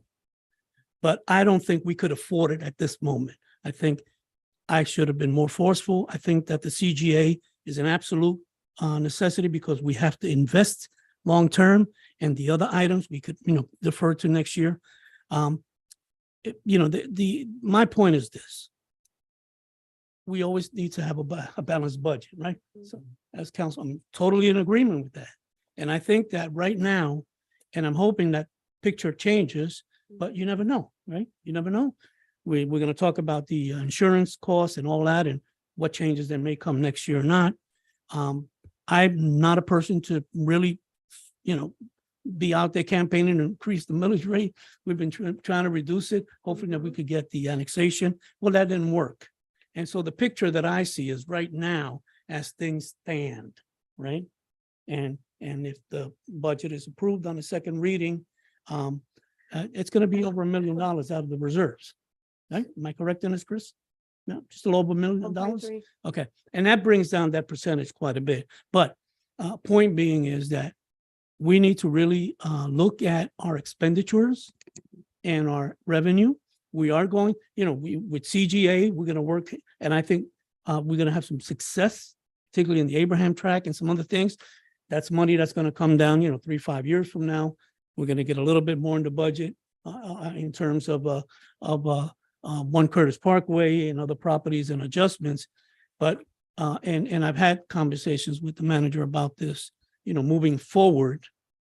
And I'm confident in him, and I'm confident in the staff that they can keep us moving in a direction where we are balancing our budgets realistically, right? And saying, this is what our income is, this is our expenses, and if they don't match, we've got to make some serious adjustments. I can't, the habit of, not the habit, but the practice of going to the reserve should not be, one that we should pursue. We've done it in the past with smaller numbers. Right. We did have this unusual insurance issue, which really, as you pointed out, put us in a difficult situation. So my hope is that, and I'm glad to compromise on this millage. That's what my position I shared with staff, that and I agree with you, Walter. I agree, and I didn't say right there because I thought I was gonna say when we got into the budget discussion that when in a situation when we ask residents to pay more in taxes, everyone has to have skin in the game. Maybe instead of a 4 COLA, we have 3 COLA. Everyone has to have skin in this game because of the situation that we're in, right? And so it's my hope, and I have, I'm encouraged by the new manager and his approach to things, that the process for budgeting for next year is going to look very different, right? And when he presents a budget to us, we'll have some chances to already discuss some things and get through some part of the so that the budget workshops are more fruitful in the the kind of things that we want to, either we don't agree fully with this? Well, can we do that? But not to, I hope I never see a wish list again. I mean, wish lists to me are like letters to Santa Claus and the three kings, right? There's an expectation there, right? You expect to get something, right? At least that's the way I wrote the letters when I was a kid. Didn't always get what I wanted, but my point is this, that I think that we understood. We had an unusual process. This is my third year on council. I don't remember this the previous 2 years anywhere close to the kinds of things that we had to do this year. And so moving forward, that I think that we streamline the process and we get a chance to really dig through some things and also help staff understand as they're coming up with their budgets, where we are in the expense and increase. We'll have another chance in another month or so to see what's left over from the budget, as well as to see what kind of increases come in through the millage because of the assessment process and all that. So I like Mayor, I'd like for us to move on. Okay, thank you. And I just want to say, in listening to all of you, and I'm sincere about this, it really is a pleasure to work with all of you here because, the comments that I'm hearing are very logical. They're reasonable. We're compromising. At the beginning of the budget process, I said I will not vote to increase our residents' taxes. In fact, I would like to lower them, even as Councilman Fahet said, even if it's just a small amount. But because our city has always, for the past 10 or 12 years, we've been in that trajectory of lowering and it's not for the annexation, but it was something that was an important part of our seeking annexation, is that we could show that record. We were lowering the millage rate for our residents because they deserve that. We shouldn't be one of the highest, cities with one of the highest millage rates in Miami-Dade County. And we're number 5, 6, 7, I don't know, it depends it changes, but depending on what their millages are, but out of 34 municipalities. So I think what I'm hearing, what was proposed as the motion, 6.91 is means that we will not raise the taxes for our residents. They will stay the same as last year. And that being said, they're having increases because of increased assessments in their property values. So, ultimately, this city runs on the backs of our residents and business owners. And we have a responsibility to them to figure out how to close gaps without just, ultimately saying, well, we'll just raise, their taxes. And that's why I'm so adamant about that I will not vote to increase the millage. So with that said, I want to, let's call the vote. Mayor. Yes, sir. Go ahead. I just want to clarify real quick. The 6.9100 millage rate is 10.79% above the rollback rate. For legal purposes, I have to announce Yes. that as well. But it is the same millage we had. It is last the year. same millage rate that we An currently have. increase from the previous year. It's still considered an increase because it's over the rollback. rate. That's correct. It's But over above the rollback rate. It's- We're not Legally, I raising, have to specify. we're not raising the millage For our we residents. are for relative business to last owners. year. We're keeping the millage rate the same. Okay. And just for purposes of clarity, the rollback rate is 6.2370 mils.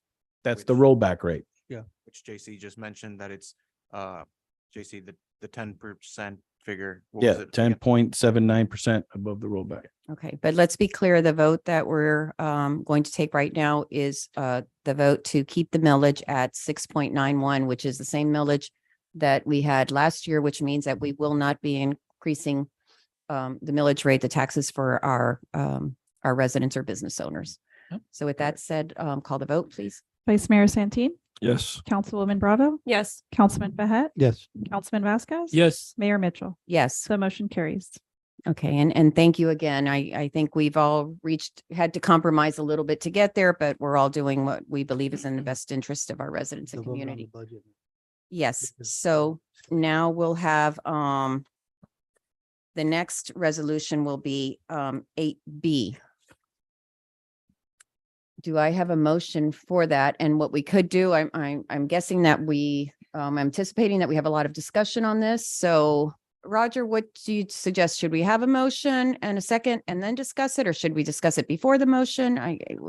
I'm guessing that we're going to have a good deal of discussion on the budget. I defer to the Is- council if they want to make a motion and then discuss or. Motion to approve, 8B. Okay, I second that motion. all right, let's open it for discussion. Did anybody have? No, anything new to or add? did I miss? Start. You're saying you were expecting a lot. I was like, okay. That's what I Well, was, I don't know, I through the was chair. kind of reading I the don't think room it's- and We've thinking. been talking that- this for a while. Yeah. Had the Okay, pillow yes, fight about this. absolutely. Yeah. Through the Okay, chair. well, Through the yes, chair. sir. Yeah, no, I just, I thought that, I had, the things that I said in the previous discussion are really the things that I'm applying really to discussion on budget, and I'm still very concerned. That's what I want to emphasize on, concerned about the amount of money that's going to be taken out of the reserve. I'm very concerned about that. And I'm also concerned, and I think you also mentioned, and a couple of other folks have mentioned, that we need to make some real adjustments. So I agree with you. I don't want to raise taxes on people, Right. but we have to live within our means. And until such time as we have some significant increases in the money coming in, which I think we're going to have some money coming in next year. I don't say that, but I don't know that it's going to match our expenditures. And that's where we have to make some real adjustments. And I don't envy the eminent city manager who's going to have the responsibility of shouldering that. But that's what he asked for, right? That's the job. And so I'm not satisfied with this motion, but it's Is there anything on the budget? Because we can still I have a question. discuss the budget. I got a question. And poor Well- Chris is like thinking, oh, Lord, I know. yes, But- go ahead. sir. From the things that we approved from the wish list, the 3,000 to River Cities, that was in addition to the 14, right? So yes, it's, Yes, correct. And okay, yeah. and additionally, after the fact, they actually requested 20 and I had budgeted 14. Right. Because of, And we met them halfway. I remember Yes, we had the yes, that's conversation. I just correct. wanted to be clear that those 3,000 is in addition to the 14. yes, that's correct. Okay, all right. So we agreed on that at the time. I just wanted to make sure. To the chair. I know it's a little bit of I'm gonna bring the elephant out in the room because that's what I do. Chris, do we have a number or do you have a number in front of you where it shows the 4% COLA impact to the budget by any chance? In totality, it was in the initial memo back early in August. It's approximately 213,000 in total for the Okay, general I remember employees. that. I For the remember that. general employees. And then my second question was, would my council be open to entertaining, maybe because we're kind of standing still on the 6.91 to, just look at everything, look at our accounts, kind of like stabilize the situation right now. Would it be, I would like to propose we bring that 4% down to 3 or 3.5. Because that's really where we're trying to live off some cost here. I understand you have the COLA and the cost of living. I know that it was very a topic that was heavy, but like Mayor said many times over and over, if we keep on this trajectory, I mean, we're going to be at 5 and then 6. I'm being dramatic, but I want to see, just because we're kind of like neutralizing our numbers right now, if we can kind of stay as neutral as possible and scale that back to 3 or 3.5. So Were for discussion you here. proposing, Councilwoman, were you proposing that we do that we approve the budget as is and then down the line change? No, I think Like, this is, If you're talking about right now, we're talking about Okay, yeah. before we approve this budget. I This got is, everything is on the table right now before we approve this budget. Councilwoman, that's something that I brought up early on in the budget workshops of, I didn't feel that 4%, as much as I value our employees, and don't get me wrong, we've been giving historically a 3% COLA. Last year, we gave a bump of 4% COLA because, inflation had changed and all this, but inflation is a federal problem. I mean, it's not, what I'm saying, this isn't something that we're creating here in the city. This is something nationwide. And we can't expect our residents to fill the gap to make our employees whole, you know, with the nationwide inflation issue that's at the federal level. It's, so that's why I had proposed keeping it at 3%. We did it last year, one time 4%, but I didn't feel that it should be 4% again. 3% is a reasonable COLA for the, look, I would love to give them more. Obviously, I think everyone here, and I've said this before, we would all love to give more, but we've got to deal with the realities of, you know, of our budget. Mayor, The possibility with that was, is perhaps, and I'm just going to throw this out there, is that we leave it at 4 now, since we've put this in there, but ask our city manager next year with the budget, when you propose the budget to us, the COLA would be 2% instead of 3%, and that would bring it down. I feel it's more responsible to have it 3% right now, because that is realistically what we can do. Looking forward to next year, you know, if we put a COLA in now for 4%, that's 2 years in a row we've gotten 4%. What do we do next year?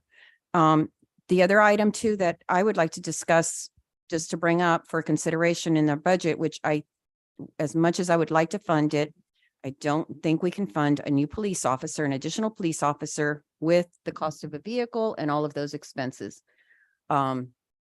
Ideally, yes, we would all like to have more police officers, but to me, the problem seems to be, and when we spoke with the chief at the budget meeting, asking why he wanted more, he said because of the hotel issues. Well, we can't just keep hiring more police officers to fix the hotel issue. There's got to be another way to do this. I mean, this doesn't make sense. You know, this just keeps going on, and we're throwing more money at the hotels with more police officers. I did, and I'm just going to throw this out there now, and we'll think about it. We had a meeting this afternoon, JC and I had reached out to Commissioner Cabrera and asked for help with this, with the police issue, because of the bed tax. We're not getting the bed tax. We didn't get the annexation. I said, we need help. Can you help us with the police issue at the hotels? And there may be, I can't promise anything. We had a meeting today with Miami-Dade police, and there may be the possibility that we can have some funds to assist us with that. I don't want to say anything else because it's very, very preliminary. So what I was going to ask with the police position is that we not fund it this year. We take that off and we not fund the car. You know, if we need to add it next year, we'll add it.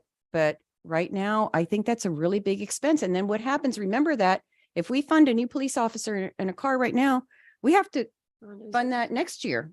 That's, you know, an additional expense in the police department that we have to fund next year.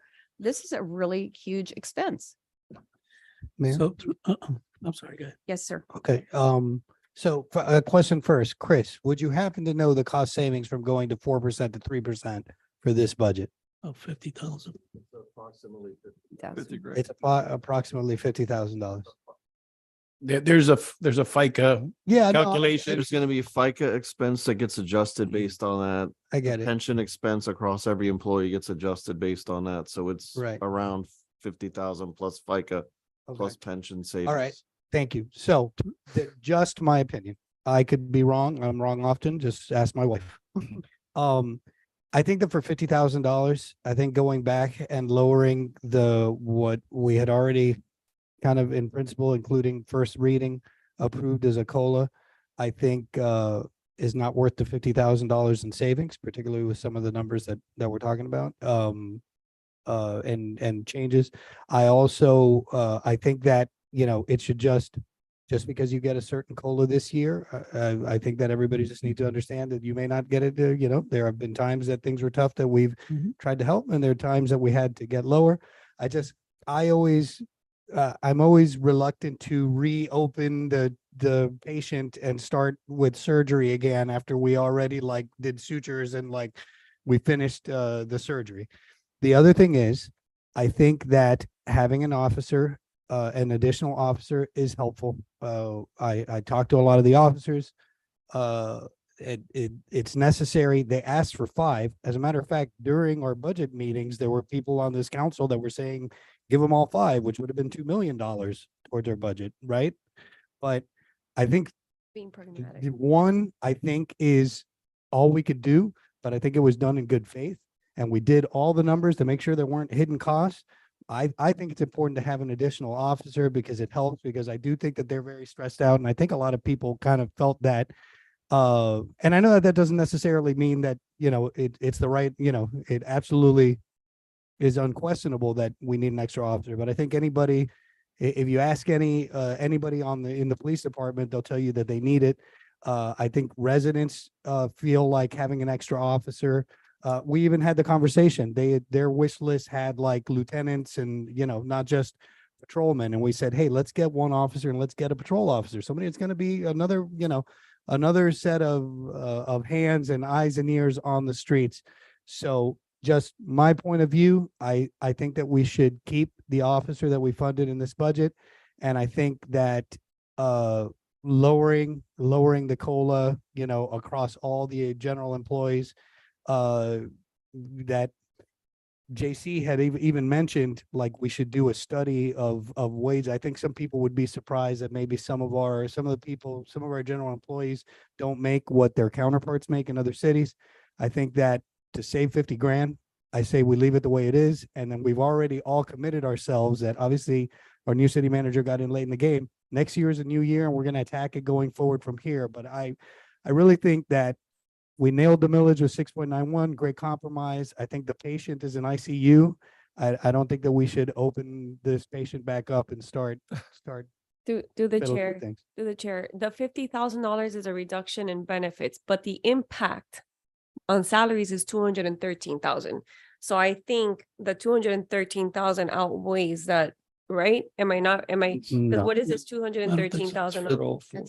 The 213 is the 4% for all the general employees. So if you take 1% off, they're about 50,000 increments. You said what? Each 1% is approximately $50,000. So if you Oh, went okay, down that's to what we're talking about. yeah, you're not going to save the whole 213. It's only 50,000. We'd save 160. No, you would only save No, you're only 50. saving- It'd be 50. You'd be giving. No, I'm saying we'd still be paying, what I meant to say Right, is. you're Correct. paying 3%, which is about 160 something, Something. but Okay. like, Correct. if you're saving, Never it's mind. 50,000. Never mind, we'll revisit this next year. Okay. Through the chair. Yes, sir. I like Councilman Fayette just said, I mean, to me, we've already beat this budget up as much as we can. It's gonna stay. There's no reason to change at this point. I think the writing is in the wall. I think everybody knows that Let's still the have- cannot be kicked on the road anymore. It's big enough that maybe not even all 5 of us can do it.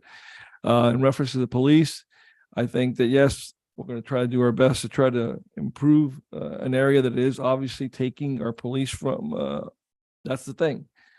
It's not going to change the crime in 36th Street, but those officers that are there are being taken away from our community here. So to me, that police officer added is going to help the community here get another set of eyes. So Let's call it. Through the chair. Yes, sir. Yeah, just the last thing. So, yeah, I agree, that, I would have loved to see a lower COLA. We didn't do it when we had the chance. On the wish list, but really the police was the one that I was, recommending, but, I came here with a more radical proposal, but I was, cooler heads prevailed on me not to go in and say, let's get rid of the wish list and cut the amount of the reserve in half. But, so, but again, it's true. We went through it. We had our chance to really, say what we had to say. And I just hope that moving forward, and I'm confident, appreciate everything that JC hit the ground running. Tammy, when she was here and holding down.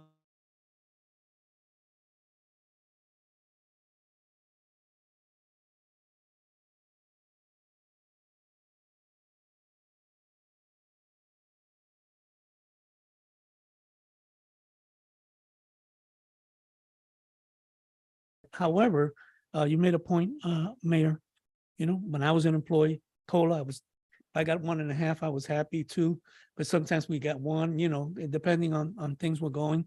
And I do appreciate people who work here. I think they should get whatever we can afford to give them. That's the operative word, in my view, is afford. What we want and what we can afford often are two different things. We do that with our own personal budgets, and we're responsible for the city's, for the residents in the city's money, and that we should be conscious of what we want to do and what we want the city to have in services and police and everything else, and what we can afford to do. So Okay. beat that horse. One thing, and I did want to make a point because you made a good point is, we were giving our employees COLAs of 3% when inflation wasn't high. So, we've always been realistically, done what we could within our budget. All right, next year we will readdress that. What I did want to ask the council is with the police position. As I told you, I can't give you much information because I don't have a lot to give you, but there may be the possibility that we get some assistance even in funding that position. So what I would like to ask is a consensus that we approve the position in the budget. And defer. However, that defer filling it Yes. until the Mhm. city manager and I have more information and pursue some possibilities here where is that's acceptable. So the money's there. We have it available. We're saying we're going to add a new police officer, but we won't take the steps right now to fill the position I'm okay until with I that. can provide you I- with more information as to if there's other options to fund that. Through the chair, I agree with that. I had written here, police defer hiring, because that's something that the manager and I had talked about specifically on that. So I'm, Okay. If you want, I can wait until, let's say, the third quarter of the next fiscal year. That'll give us plenty of time to work whatever we can. Know whether we've got other, and we've got to pursue aggressively, with, looking at our fee schedule and all these other ways that other cities augment their, but they're directed at when you're taking action, that you're paying for that, not just kind of out of this general fund. We're funding everything and we're going to be looking at those possibilities. I know JC's looking into them to make sure that that it's fair when somebody is, doing something, you're paying for it, but it's not just across the board. We're raising everyone's taxes to cover these costs.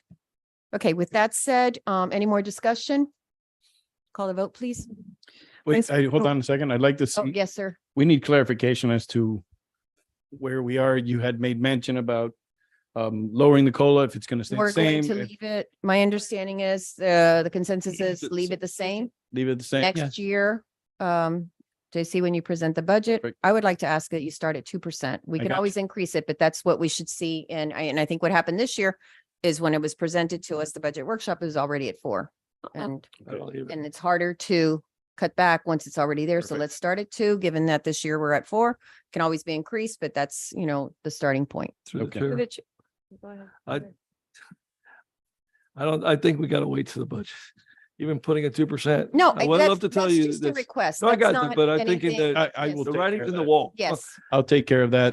So, Don't- That's not a vote. That's Yeah, yeah. just Just an something that idea. I'm asking just so that we can work up instead of, Gotcha. trying to work down. Okay. Through the chair, really quick. Yes. So piggyback on that, I would like to see some sort of a merit program System. come in, a system come in with evaluations. I'm working, I've already been to having those discussions. It's a little more to Yeah. that, but I'll provide you guys an update in the near future. Perfect. through the chair. Yes, sir. Yeah, I appreciate what you're doing, Mayor. I mean, I really do appreciate you asking it to keep it at 2, but I gotta go back to, something Councilman Santeen said. I wouldn't discuss any level of COLA until we really have a better sense. And it could be 2. No, don't get, That'd we're be- not, all I'm asking is that next year we don't have the same amount that because what happens very often with our budget Agreed. workshop is whatever we've agreed to now, that's what's presented I agree as, with that. our budget workshop to start with. And with I got you, Mayor. the COLA, I think, And I I think the message been conveyed to Yes. staff. And think I got put you. The budget together, they're going to be mindful of it. We're Okay. gonna be And putting it essence, together. We're literally starting at 0 again. This Yeah, budget's no, I done. mean, So Yes. You could come back and say, Right, listen, so- I don't know about okay, this. is have there to any start more from there. discussion on this? No. The budget? All right, call the vote, please. So Mayor, just sir. as a Oh. members of the council as well, obviously, just as a point of clarity, the motion on the floor is to adopt the budget as is. As is. Yes. And obviously there was As is. discussion, but I just want to be very clear. And I don't think we need to have that in there, is that the police position, we're deferring it. No, that's I- I- Till you the don't have to JC. discuss Right. that was- I Okay, just it'll wanted be to- sometime I'll this take year, care of but that. we'll see. Okay, Do you want to call the vote? yes. Call a vote, please. Vice Mayor Santin, Yes. Councilwoman Bravo. Yes. Councilman Behet, Yes. Councilman Vasquez, With concern and reservations, yes.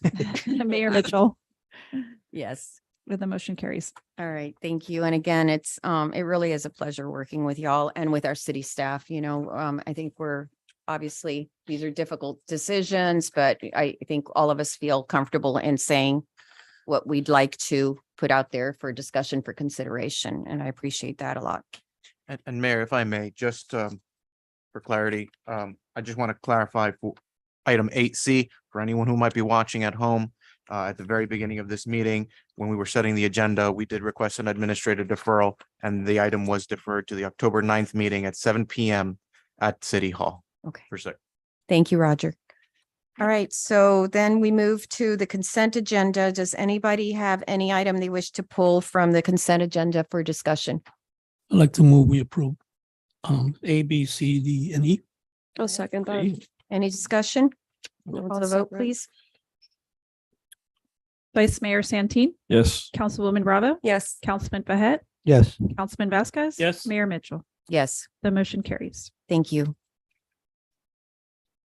All right, we move to old business, none, new business, other business, approving the Centennial Committee's recommendation of the Miami Springs Centennial logo, and we have a copy of it.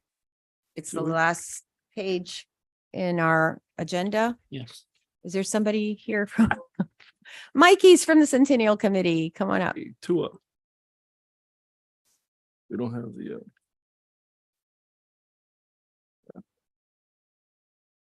Hi. Mikey. Yeah, and I'm sorry. Yeah. Give your name First page, also, right? I got it. Mikey Yeah. and Yeah, both of thank you, you. so. And they're both members of our Centennial Committee. For the logo. So I'm sorry, Mayor, I had a couple questions. So I know in an earlier version of that was sent to me, it said Centennial Committee, and then Captain Nihal forwarded me a picture that just says Centennial. This is it. Yeah. Yeah. Yeah. Okay, great. That's correct. And so this is the one that you guys picked out of 6, and you guys have picked it, and we're just approving what you guys selected. This is gonna be the logo that we're gonna use, for the letters and recommendations and stuff that we're gonna send out. So it's gonna be the main advertisement that we're also gonna use for this logo. So we're just starting off with just that one logo. Cool. The other logo Yeah. later on that we're gonna have That's our Right. color for the city. part of the event. Can I make one suggestion and maybe the staff can Shannon, the C where Centennial starts, it looks like it's kind of off. It looks like there's more margin underneath To the left. than you not see how centered. it's kind of like, it's not not centered. centered. Yeah, we'll get that. Okay, cleaned up. please. Thank you. Chair, Yes, sir. motion to approve the logo for the Centennial Committee. Uh, I submitted the logo number 6. Is there a second? There's a second, but I think it's a consensus. Up for discussion? Is there any discussion? Nope. Okay. Call the vote, please. The motion is with this little correction of moving Yes. the Correct. Centennial, Centering. centering it. I think Right. that's when she removed the committee from it. It It's just really kind of nice. Took to the side. Okay, pretty. and I want to thank Shannon Dacer, our public information officer. She did a phenomenal job. I don't know if the rest of the council saw all the examples of how Yeah. many were there? 7. 6, 8? Seven. Eight, Seven. A bunch of- 8 different possibilities of logo, 7. And I mean, each one was truly different, unique, all of them, great work. So I really, want to thank her, for her creativity and her hard work and, just coming through. Mayor, is this an up or down official vote or just consensus on approval of the logo? That was good. Just consensus, right? Unless Consensus? the council wants to do a roll call, a consensus is fine. Okay, I guess we're just approving it. Let's go ahead and approve Approve it it. since we have a, Yeah. let's, so that we're all on board. Yeah. Okay, so call the vote, please. Vice Mayor Santeen, Yes. Councilwoman Bravo, Yes. Councilman Fahet, Yes. Councilman Vasquez. Yes. Mayor Mitchell. Yes, The motion carries. all right, Through thank the chair. you. Through the Thank chairman. you. Yes, sir, go ahead. Mayor, yeah. So Um, he can get a this copy of is- that, Yeah. the copy Oh, for the paper. sorry. No, I'd like to put the logo in the Gazette. Yes. Coming out this week, so I'm requesting a copy of the logo. Yeah, yeah. Erica, you can. Yeah, we'll forward. to Erica, you. give it to Yeah. Yeah. Let Shannon fix There's it. one, Yeah. second, just know what it looks like. No, Erica You can want- send- You have to You fix have it there, okay. You know, Yeah. I want it in color and, Yeah, yeah. Wonderful. you know, I've written that you're approving it, so I want to make sure that Perfect. we have it. So, We'll get it to you. Thanks. Tony. Okay, we're gonna make that adjustment that the councilman noted, and then we'll send it to you in the There's morning. a deadline, so I guess the early, the What's best you what's the can, deadline? tomorrow morning. What time? I know it's tomorrow morning, With but Tom, it's always the next morning, 6 a.m. Yeah. Like, Noon is my deadline. yeah. okay, we'll get it. We'll get it to you before that. Okay. Okay. Through the chair. Thank you. Yeah, I just want to make sure that we expedite this. Yeah. Because the Centennial is waiting for this to generate letters, and they've got a pretty aggressive campaign. I think it can be very successful. And I think it's important we get that out. Boom, let's get them, Yep. so they can start Yep, absolutely. organizing their fundraising and so forth. So. Okay. Thank you. Shannon Okay. just sent us a text saying she's already working on it. Oh, that's awesome. Thank you. There you go, Shannon. Tom. You get it Thank you, tomorrow Shannon. morning, man. Okay, fantastic. And just on behalf of all of us to the Centennial Committee, please let them know we're so appreciative of all the work you're doing, all the great ideas, the passion that you have for making this just a wonderful celebration. We're really excited to hear more and more about it. So thank you. Is there anything you wanted to mention with this committee real quickly? Okay. All right. Thank Thank you. you both so much. Take care. Thank you. All right, so let's move to city attorney reports. I don't have any reports for you today. It's a pleasure seeing you all again. Thank you, Roger. City manager. Mayor, I just want to let you and the council know, this weekend on Saturday, I'll be leaving town. I'm going to be going to the ICMA conference. It's required. I'm an ICMA credential manager. Every year I have to do 40 hours of continuing education. And I do the ICMA conference, and then I do the FCCMA conference, and combined, I get pretty much close to my 40 hours. So in addition to some other courses that I take throughout the year, I just want to let you know, I will be out. There's classes on Saturday. It officially kicks open on Sunday, and I'll be out through Wednesday, but I'll be back in the office by Thursday. Okay. Thank you, JC. I think those conferences are so useful, not just with the knowledge that the information that they provide, but the ability to talk to other colleagues in similar positions. And that Thank you. is really valuable. So thank you so much. Anything else? Tammy, do you have some? I just want to remind you and the residents to please make sure that you complete the Miami Springs parking survey. We're going to have that site up until the 29th of this month. The link to fill out that survey is on our website and all of our social media pages. On Saturday, the 30th, we're doing a run with the Miami Springs cops, starting at the Curtis Mansion at 7:30. Registration is closed, but spectators are definitely welcomed. Sunday, October 1st, they have the U.S. Masters Swimming. They're encouraging us to have join their group program designed for all ages and abilities at the Miami Springs Aquatic Center at 10 a.m. So that you can express your opinions and discuss the options for, this growing program that they're trying to start up. And then also, I just wanted to make an announcement that coming soon, we're going to have our kickoff for all of our events coming up. Halloween starts some of the major events. We're gonna have the haunted costume contest, the spooky pumpkin carving contest, and the Howler Springs. Just make sure you follow us on all of our social media sites. That's it. Thank you, Tammy. Okay, let's start this time with Councilman Vasquez. It's actually an update from something I reported at the last meeting, and that is that we'll be working very diligently, the War Memorial Committee with the staff, and we have a meeting tomorrow morning to begin to hand off and clarify the procedures, and so that Tammy can begin reporting back to the state as to the status of the appropriations and future steps. So we'll have more on that the next time around. Just to touch up on that, we received a call from the state, Tallahassee.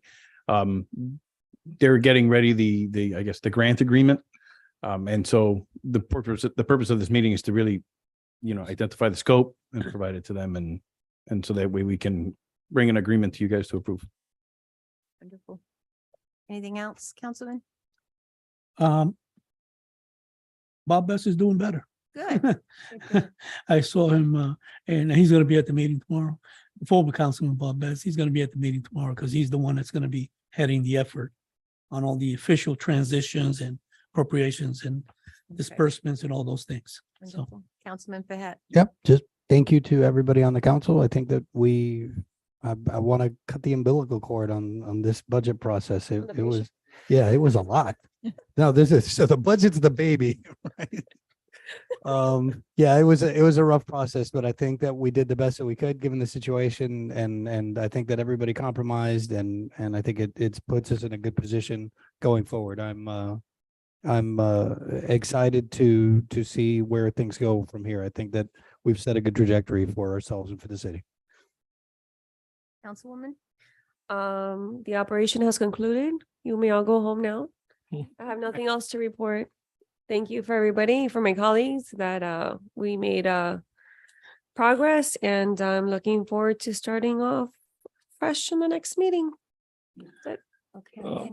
Vice Mayor? Yeah, piggyback what Tammy was asking the public in the parking study. I'm not sure. I want to put you in a spot, Tom, if there's any spot there to put it, because you're another avenue for the public to get that information. I think it's important that we all get involved, and I know we're trying all different avenues to get it. So if you still have time, I guess you can send it over to Tom. And if you have space, as you say. That's a great idea, Tom, if you could post that parking study. I know because in the past, when we've done those studies, we've told people they can actually tear out the page or come by City Hall, but if you could post that information, Tammy, if you could get it to them to post. I can mention it and I can put the link, but Right, not the study, but just, Got it. and encourage and tell them the deadline and that it's a very important Something. information. That would be great. Well, that's it. I think pretty much like all of you guys have said. I mean, there was. Thank you that it's over. And considering this is my first time up here, I guess I got everything thrown at me. But I'm glad that I got a great group to work with, and so I'm thankful for that part. you look great though.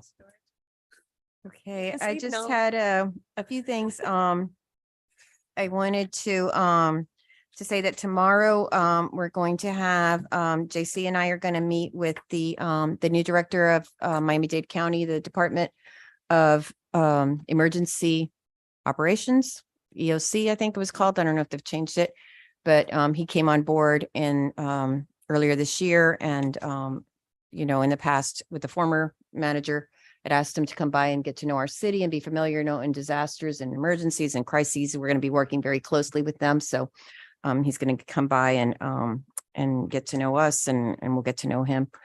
And his name is Director Pete Gomez. Next week, I'm going to be attending on October 5th and 6th. I'm a member of the Florida League of Cities, the Taxation and Finance Committee, which these are legislative committees that actually work to try to get our state legislators to take on certain bills before the legislative committee, just trying to instill upon them the interest of certain things that across the board are important to the Florida. I'm on there because of the bed tax. That's one that I just keep trying to get awareness across the state of, that other municipalities throughout the state are being impacted by the bed tax. They're not getting portion of it, and there are revenues there that are available to the municipalities, and we need to figure out a way to get our fair share. And then the other thing I wanted to mention is I'll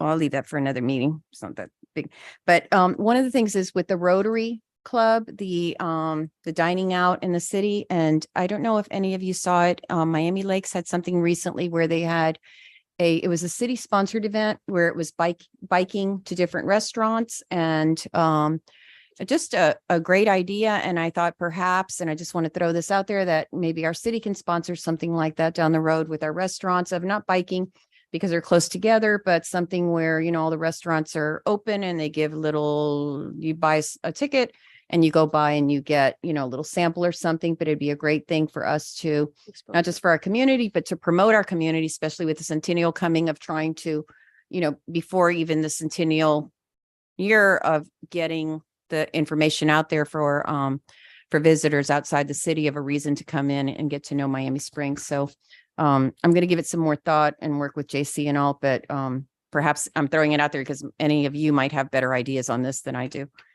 And with that said, I want to thank you all again.